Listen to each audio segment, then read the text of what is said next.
If you are a woman living her best hot mess express life while simultaneously crushing it, and you're craving more clarity, purpose, and excellence, get ready because you're in the right spot. I am your host, Chelsea DeBruin-Colbert, and I want to welcome you to Season 2 of All Things Excellence, the podcast, where I'll be bringing you all the inspiration and insights your excellence-seeking heart desires. This season, I'm stepping back into chasing big, bold, and absolutely terrifying goals, sharing every honest step and misstep along the way. We're continuing our beloved Unscripted series, featuring live clarity coaching sessions with guests just like you, and diving deep into raw behind-the-scenes stories of powerhouse women founders I am wildly obsessed with, whose journeys will fuel your own. So grab your coffee, settle in, and get ready to discover just how close you are to the life your soul is calling you to create. This is All Things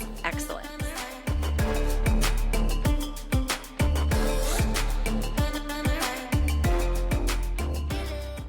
Hey, All Things Excellence fam, welcome back today. Today I have something short, sweet, and wildly useful for you.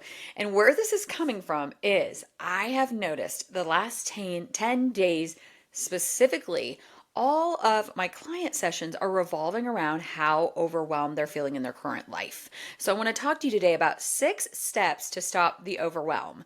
Now, what I'm noticing is, these are people who, some people have kids, some people don't have kids, some people's kids are already back in school and some people aren't. Some people work, they're an employee, some people are entrepreneurs, and I'm noticing it all across the board. And I think it's that thing where we're trying to squeeze the last juice out of summer, yet we're really hungry to get everything going, launching new things for the fall, but we're also trying to get our entire family and ourselves back into this routine. And so I just keep having this repeating message from clients that say, I'm just so overwhelmed. I don't know what to do next. And it's simple things where I'm going, okay, you have this thing going on tonight. Like, have you made a list of all the things that you have to do to just check the list? And what I'm noticing is people are so overwhelmed. Their plates are so full that they're not even doing the simple things they would normally know to do. So today I'm bringing a little reminder of 6 really easy steps to stop the overwhelm. So first of all, name it and dump it. Name it and dump it. Step 1, name it and dump it. Y'all, I promise you the list, it's actually not better in your head to just name it out loud, to dump it out, to write it on a sheet of paper, to take your phone, to type it out in a list. I have for years, I've been teaching this for 20 years, and over I hear, oh, I have the list in my head. Okay, the list in your head is taking up space. It is taking up what we call mental bandwidth. And no different than a computer can only hold so much memory, your brain can also only hold so much memory. And it takes 10 times more memory. That's not scientific, but I swear, maybe it's 20 times. It takes 1,000,000 times more energy in your brain to hold that in your head. Now, y'all know I do a brain dump every single night before I go to bed. It's part of my daily energetic hygiene. I sit down with my daily intention sheet, which I customize for clients if they're wanting one, and I completely brain dump everything out that needs to be done today, tomorrow, this week, next week, anything and everything swirling around in my head from, update the email flow, record tomorrow's podcast, ship Chris's order, and I need to schedule my eye appointment with my eye doctor. I need to order more contacts. Well, I can't order more contacts without going in for an annual exam. So I need to schedule an annual exam and order the contacts when I'm there at the annual exam. All of those things are getting dumped out on this list every single night. And then you know me, I get in the shower, I take a little 30-second rinse off, energetic hygiene. I visually see myself washing away the day, washing away the energy of everyone I've been around that day. And then I get to crawl in bed. Obviously, I've already taken my magnesium. But you guys, part of that, it doesn't even have to happen at night. It can just, in the middle of the day, you got to stop and go, I am so overwhelmed. There are 1,000,000 things in my head. Grab your phone, open the notes app, grab a piece of paper, grab a pen, and as fast as you can dump your little brain out, you will already start to feel so much better. So step 1, name it and dump it. Step 2, if you are at this place where you are so overwhelmed, you really truly don't know what to do next, you need containment. And containment is a fancy word for venting, but it's venting with the intention of progress. It's like, don't give me advice, don't fix me, don't tell me what to do, but I do need you to be a container for me to dump all of this stuff because I'm so overwhelmed, I don't even know how to organize it. And a lot of times, what happens when we do that, when we go to the right person, right? The right person, a good friend or a coach, just a quick 15-minute coffee, a call, a Zoom, whatever, and we get that containment, we immediately start to feel so much better. Now, the key with this is that you're going to have to pre-state your need. John Townsend has a book called People Fuel, and in that book are 22 relational needs of humans. And one of the most important needs for me is containment, because I usually know what to do. I just need the space to get it all out of my body and verbally process it with someone, and then the action steps immediately follow. But part of my mental processing really is having to like throw it up all out and be able to process it with the right person in front of me, which I will just say, shameless plug here, y'all, that is a lot of what my intro clarity call, I have a 30-minute clarity call session. That's a lot of what we do on that session. Is just people going, I need 30 minutes to like throw everything up at you and create a little organization and not feel like I'm dumping on a friend. Step three, ask yourself in a vacuum. Ask yourself in a vacuum. If there was no money, like in the vacuum of this isn't about money, money doesn't exist, I know it's really hard, that in 1 to 3 years, what do I really want? So when you look at that list, right? You look at that list of all the things that you have to do, because they might be schedule your kids' physical, but they also might be all these different little side gigs and businesses and things that you're doing, and running your daughter one place and the other. And you look at 1 to 3 years from now, what do I really want? Like, what do I really want my life to be looking like? You guys know I love working out of the 8 areas of alignment. And what do I want my life to look like in those 8 areas of alignment? And all of this stuff that's filling up my brain dump list, are these things helping me move towards that vision that I have for my life in the next 1 to 3 years? Or have I overflowed my life with excess to do? Because sometimes we do that because it causes us to feel needed. Sometimes we're feeling valuable because we're busy. And we've got to take that moment and go, 1 to 3 years from now, what do I really want? And is all the stuff on this brain dump lining up with that? And that segues us into step 4. Step 4 is pull it all off the table. We talked about this last Friday on the episode where I told you all the 8 things that I personally did on my summer sabbatical to reset for fall. Pull it all off the table and ask yourself what earns a seat back at the table, because maybe something is shifted. We have this thing that I love talking about. I've been training with it for a long time. It's called the start, stop, continue, enhance. It's also something I love doing with people that I love running logistics for events and mastermind retreats. And at the end, we always do a wrap up and say, what should we start, stop, continue, enhance for the next one? What went well, what didn't, right? What do we need to start doing the next time? What should we stop doing because that didn't work?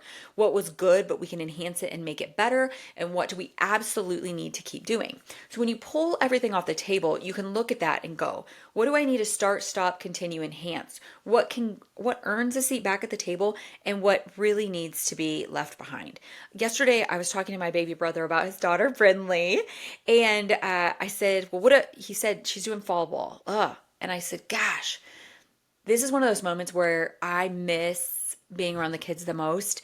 It's not for the big things. It's honestly for these tiny things where it's like, I wish I could, pick her up from school or pick her up from daycare and run her here, there, and everywhere, just because those parts of the afternoon, my schedule tends to be a little bit more free, or at least that I could be there and help and just be part of that life with her, having those conversations in the car about her day. And so, we're talking about how she's been in dance for years. She's added on softball. She's 7. And I said, okay, but what about gymnastics? Because since she was very, very little, she's been wildly strong, doing handstands effortlessly, and enjoys them everywhere we go. Y'all, I saw a reel probably a year and a half ago, and there was this girl on the t-ball field, and she was not paying attention to the t-ball at all. Like her team was playing all around her, but she was out there doing cartwheels. And I took that reel, I sent it to my husband, I sent it to my mom, and I said, "This is Brindley." And the point was that they said, right talent, wrong sport. She has all the right talent to be really successful as an athlete, but they had her in the wrong sport. She wasn't in the sport where it was really what's best for her. Now, was T-ball great because it taught her team aspect and a lot of things, and it got her engaged in being an athlete? Absolutely. Discipline, practicing. But Brinley, everywhere you go, y'all, she is like running around doing one-handed cartwheels left and right, which screams to me saying, of course she can be great at T-ball, but she can be incredible at gymnastics because the desire is there. And sometimes when we pull all the things off the table, we look back and realize what we started with isn't where we want to continue. I was having a conversation with a client a couple days ago about this and giving her this permission to release some of the things that got her where she is. And I said, over a year ago, I was at this place where I really wanted to build a wildly successful coaching business. And one of the things that I realized was that I needed to broaden my funnel. Your funnel is like, what are you giving for free? What's your low ticket? What's your medium ticket? What's your higher ticket? And then what's your really high ticket? And you build this funnel all the way down that works people down through your different offers from, again, free to the highest ticket that you offer. And with my goal being establish myself as a wildly successful coach, I realized that I needed to add to my funnel. My mentor told me that. My coach, Chris, told me, you need to add to your funnel. You've got a lot of pieces missing from there.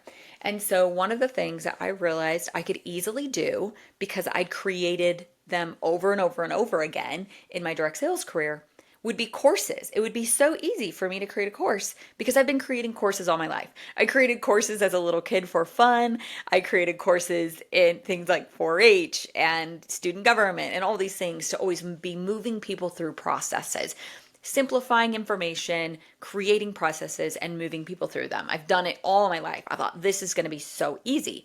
So I always go to the expert. So I went to the expert. I went to Amy Porterfield's course course creator course, like the Mac Daddy of all course creating courses. Went to that, signed up, put down thousands of dollars, made a huge investment on this, get in the course. And she said, the number one thing you want to do is you want to create a podcast because it's going to establish your credibility and you can talk about your course over and over and over again.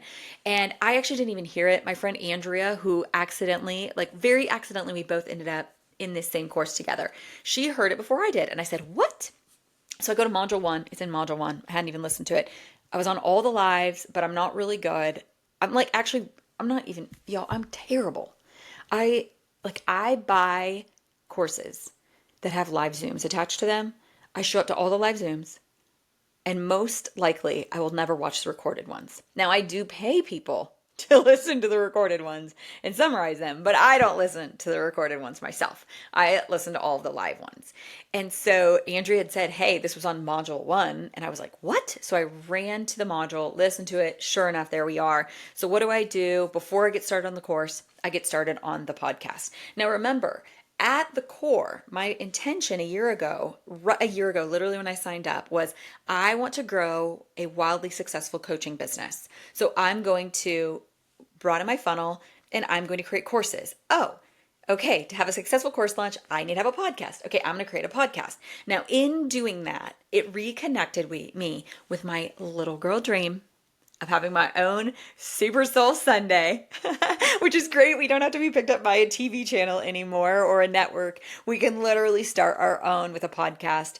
And there it was. It was like this little girl dream totally reignited. Am I still going to put out a course? Absolutely. Do I still enjoy coaching? Yes, I do. But the big dream is to have a wildly successful podcast. That's the number one thing in my life. It's what I know I was born to do. I've been interviewing people all of my life. I am obsessed with the why behind why behind someone's actions of what caused them to live the life that they did. And then the fact that now having a podcast, I get to share that with the world. But think, if I wouldn't pull everything off the table and go, what earns a seat back? I might never realize that there might be a day where I'm not coaching anymore. There might be a day where I don't have courses anymore. And we have to give ourselves permission to release the things that are no longer bringing us the greatest joy, but give them gratitude. Like the day that I stop coaching, I will give it so much gratitude. I will grieve it. I will cry. I will be so grateful because without all of the coaching, I would never have found my way to being a successful top 100 podcast for women. Couldn't have done it without the coaching. But y'all, there will be a day where I'll have to give myself that permission to release that. And remember, just because it's working doesn't mean that it has to stay. When you go at putting the things back at the table, seeing what earns a seat back, remember to take your hands to your chest and ask, does this feel good? Does this feel good? This is something, a little exercise Kobe and I do, that does us feel good. It's a nonstop thing in our house. But pulling things off the table and asking what really earns a seat back, it's a frequent exercise that we're doing. Step 5, now bring everything to a weekly plan sheet. Everything is great in theory, but now we've got to put it into action. So you have brain dumped everything. You've talked it through with a really good friend or a coach. You've asked yourself, where do I really want to be in 1 to 3 years from now? Do all these things align? You've pulled everything off the table and seen what actually earns a spot back at the table. And now you're going to bring the things that earn the seat back at the table. You're going to bring them to your weekly plan sheet. It is a tool y'all, when I say I've been using it all my life, I mean I've been using it all my life. My mom taught me how to use it when I was little. I've got all the different colors of highlighters. I sometimes do it on my iPad, but a lot of times I still do it with a physical sheet of paper. And it's literally this sheet of paper. It's in the alignment edit for my clients, but it's literally, you could probably Google weekly plan sheet. It's literally Sunday through Saturday. I think it starts at 5 a.m. and maybe ends at 10 p.m. And it just has the full week. And Kobe uses it as well. And we use it to plan out our week. We put everything on there. Meal prepping, shopping, showering. I mean, my bedtime routine is on there because these things take time. You have to put every single thing in. So when you're doing that alignment edit and you're going, how do I want my life to look like in the next 1 to 3 years? If having a really intentional relationship with your siblings is on there, what are you doing on a monthly, weekly basis to make sure that that is happening, right? With your siblings, with your parents, with your friends, and make sure that you're building that relationship time in there. I always do Friendship Friday. So if I ever want to spend time with friends, it's always on Fridays. I reserve that day for that unless, something wild happens and I have appointments, or it's fall and we have football games, which is very consuming. But I say like Money Monday. I organize our finances every Monday. I look at all the invoicing and the bill paying and what invoicing do I need to do for my different companies and customers and clients. And then also what bills do I need to pay? Like what do I need to look at? I love doing Money Monday. I love doing Friendship Friday. And I've always had Work from Home Wednesday, where it's that day where I don't have to get dressed. I don't put on makeup. I work out. I go to the sauna. And it's just a day to catch my breath and catch up with everything that I'm probably already behind on. And you guys, I build that in. Think about that. I literally build in my schedule time to catch up. I know by Wednesday afternoon, I'm already behind. I've gotten phone calls that I wasn't expecting that went longer than I thought they would go. Projects took longer than they thought. Like this week, I fought with my printer for like 2 hours.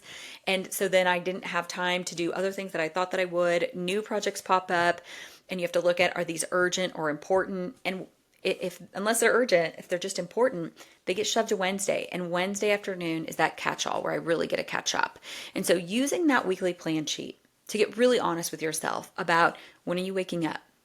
What is your quiet time routine? How much time does it literally take you to get ready? Like, I know that if I want to do an everything shower session, I block 2 hours. By the time I do the shower thing, my hair dries a little bit, I get back in there, I do all the things.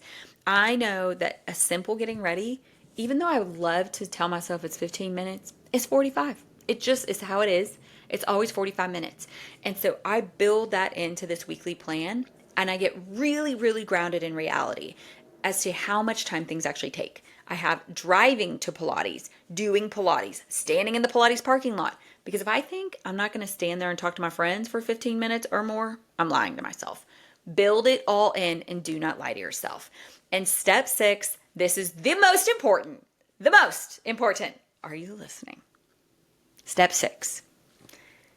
Have a family and friend meeting. We train people how to treat us, and people around us treat us like the reflection of our self-belief and our self-worth. Okay, we train people how to treat us. I've been working with women on this for over 15 years.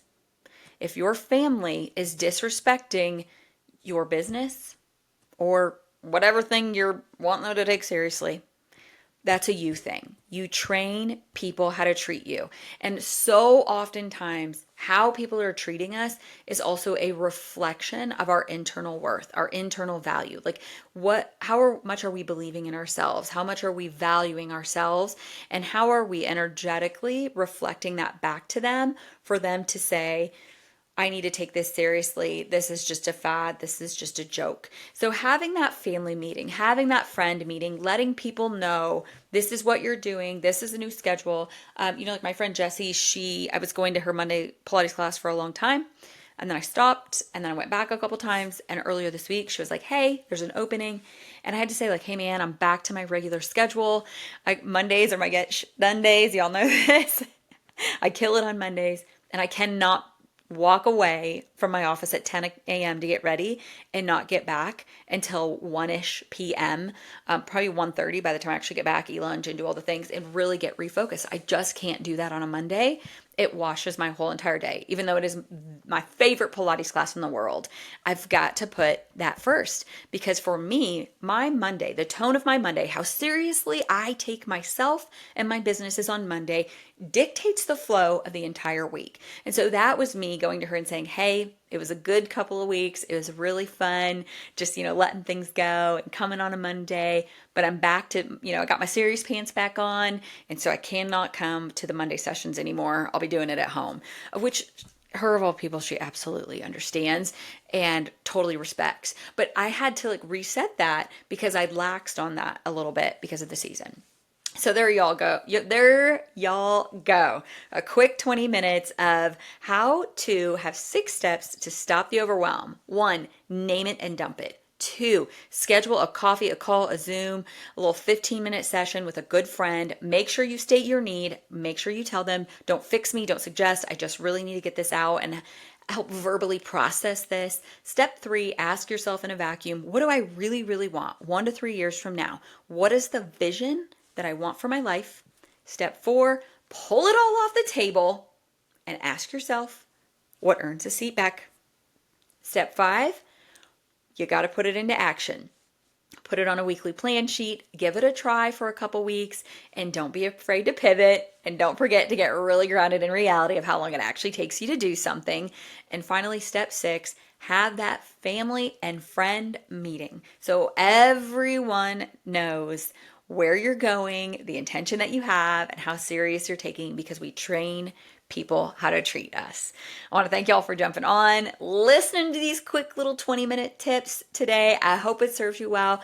Run over to Instagram because I absolutely want to know what you took away from this. I love hearing what you took away, how you instantly rolled it into your life. If you don't have a friend that you feel can give you really great containment, jump over to chelseadbc.com, book that 30-minute intro clarity call, and we can dive through all the junk with you and I can help you sort it out. Thank you again for listening today, and we will see you next time. Thanks for listening to All Things Excellence. If something landed with you today, I'd love for you to follow the show, share it with a friend, or leave a quick review. It helps more women find these transformational conversations. And if you're ready for support with your next step, or needing someone to stand in the gap with you to figure out what that even is, I'd love to create that space for you. And my intro clarity call is a great place to start because life is too quick and too full to have to figure it out alone. Until next time, All Things Excellence fam, thank you for listening.